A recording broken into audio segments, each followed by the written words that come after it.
يتقدم محمد رضا حليمية، يدير علامة الجزاء، يدير علامة الجزاء أمام براعة مصطفى زغبة النمبر 1 الجول كيبر لصالح شباب بالوزداد. محمد رضا حليمية يسدد ومصطفى زغبة قد تحدث الريمونتادا في العلامات الجزائية بعد المباراة. مصطفى زغبة يتصدى لعلامة الجزاء من طرف محمد رضا حليمية، والحسين بن عيادة يستعد لتنفيذ ركلة الجزاء لفائدة شباب بالوزداد الذي يسعى جاهدا لتحقيق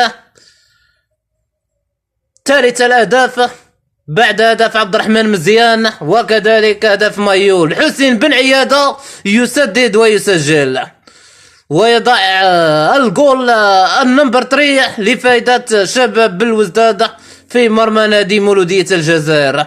الإثارة متواصلة والتشويق مستمر حتى كذلك في ضربات الترجيح. الحسين بن عيادة يتقدم، يسدد ويسجل ثالث الأهداف لفائدة شباب بالوزداد في مرمى نادي مولودية الجزائر. الركلات الترجيحية لازالت مشوقة ومستمرة